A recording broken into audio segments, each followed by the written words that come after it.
Algebrainiacs, here we are back at the Johnson-Kendrow video hour. Hope you've had an enjoyable day so far. And don't worry, it's not an hour. Yes, that's right. It's the video hour, but we just have so much fun. We wish it was an hour. All right, so today we're going to jump right into it. Section 2-3, linear functions in slope-intercept form. Now, we know you've been through this in Algebra 1, so we're going to hopefully just run through this and everything will make sense. If not, remember, you can stop and rewind. All right, first thing is the slope. Slope is the steepness of a line. Lines can be very steep, or they can be very flat, or they can be completely flat or straight up and down. They're all different, and they all have different slopes. Now, the definition of slope, we have many of them. You're going to run into them throughout your high school career. Some, like this first one, those little triangles actually are a symbol. In the Greek letter system is a delta. Delta means to change. You'll use that in physics or in chemistry, a bunch of other places too. It's also known as the vertical change or a horizontal change. Our simple way to remember it is the rise over the run, or the formula is you take the difference in the y's over the difference in the x's. So now we're going to find slopes of two different points here. All right, I'm going to use the formula over here at the end, and I'm going to take the y2 minus the y1, so 4 minus 2, and then negative 3 minus 7. So I get 2 over negative 10, which now the negative just floats around out there. It doesn't have to be with the 10. It could just be out front. It's okay if it's with the 10 too. Now I'm going to graph it real quick just so you can see what it looks like. So if I graph 7, 2, 1, 2, 3, 4, 5, 6, 7, and up 2 is there, and then negative 3, 4 is here. And that's pretty flat. This number is pretty small. That makes the graph pretty flat. Also, while I'm at it, this negative sign means that the graph is going to fall from left to right. When you read from left to right, and that's how you have to read a graph too. So if it's falling, it's going to be negative. All right, the next one, we're going to do the same thing. y2 minus y1, and then x2 minus x1. So I get 0 over negative 7. Now if I go over here and graph these, I go over 3 and up 1, and then negative 4 and up 1. Now you can see the graph is straight across. This is a horizontal line. Now I want you to look at that word carefully and pick out that middle letter there. Horizontal, the Z is what the first letter is in the 0. So when you get a 0 on the top, it's a horizontal line. That's how you can remember it with the Z's.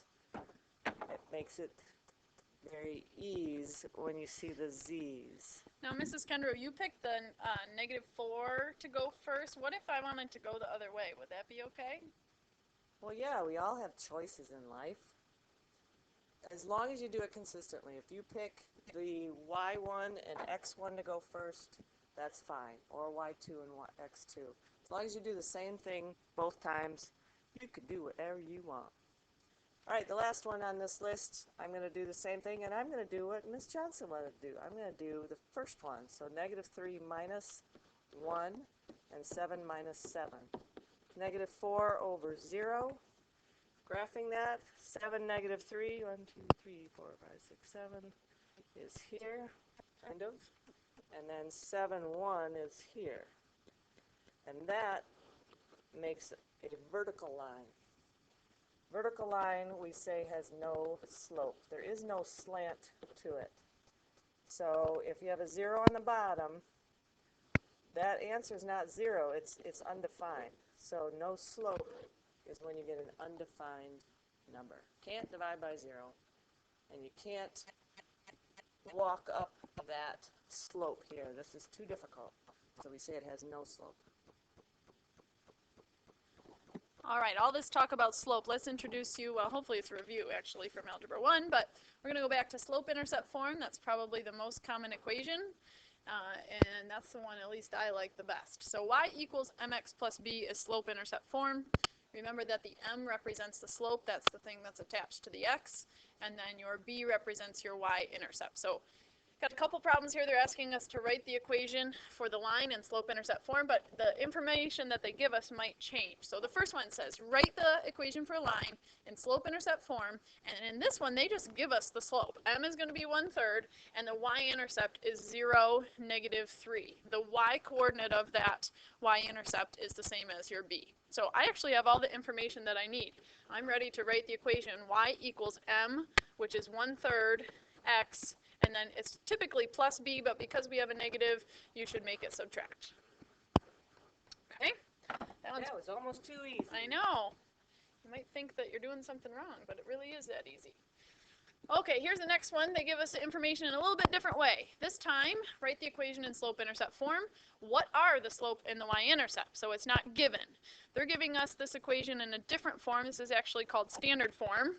Keep in mind that slope-intercept form is y equals mx plus b, and I want to solve for that y. I want to get that y by itself. So use your algebra steps here. The first thing we'll do, we need to get rid of the 5x. So I'm going to minus 5x on both sides. We'll be left with minus 4y equals -5x plus 16. You'll notice I put that minus 5x first. Why'd I do that? Because that's the order that they give us. They say the mx is before the b. Yep, so make sure you put that thing that has the x first and then your b later.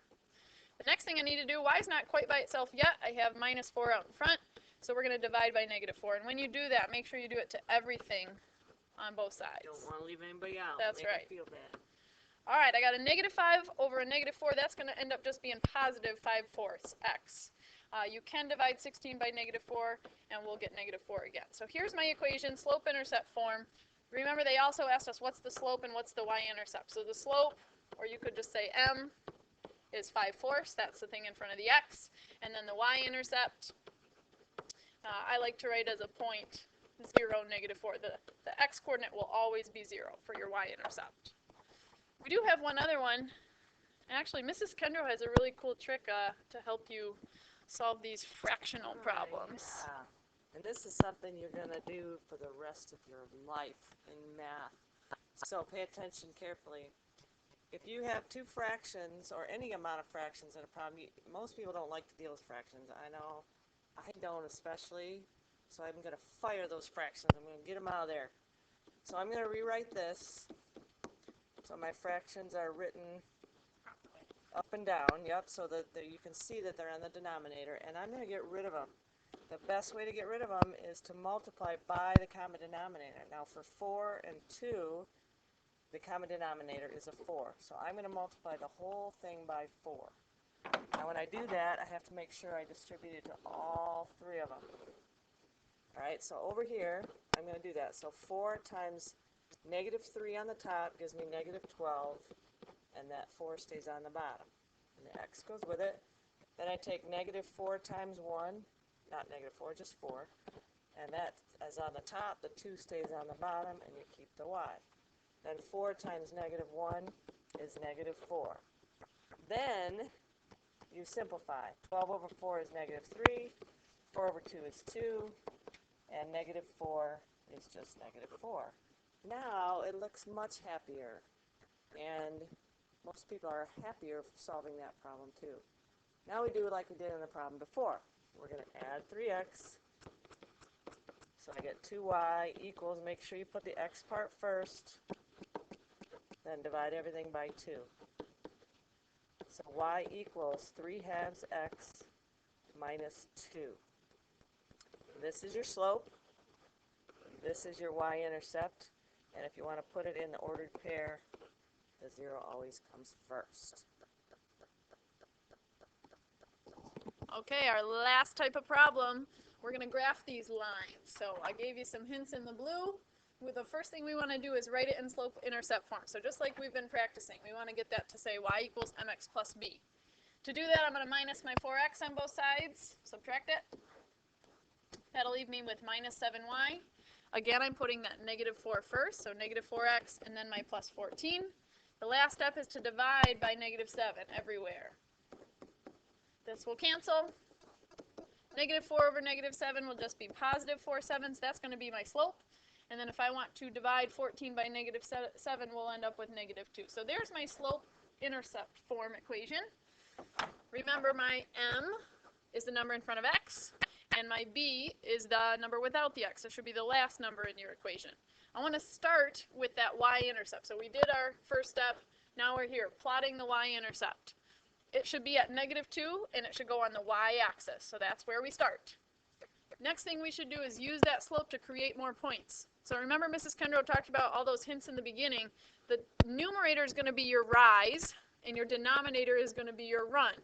So rise goes up and down. From my red dot, I'm going to go up 4 units, 1, 2, 3, 4, but I have to run, and you're going to go to the right 7 units, 1, 2, 3, 4, 5, 6, 7. If you have a straight edge, you can just put that ruler right on there and connect them. Or you just make your dots really big, because then you can hit them a little easier. Or you can make lots more dots, right? That's right. Okay, then we're going to connect them. Make sure you put arrows on both ends. See, look at that dot. Needs to be a little bit bigger. Thank you. Okay, all right. Then we got it. Okay? That's a positive slope. I think this is a good way to check your answer. At the very end, we were supposed to have a +4/7. And therefore, that line should go uphill from left to right. If we had had a negative slope, it should go downhill. So that's a nice way to check your answer at the end. I think that's all we've got today. It is. Hope you enjoyed it as much as we did. We'll see you in class. Ta-ta for now. Bye-bye.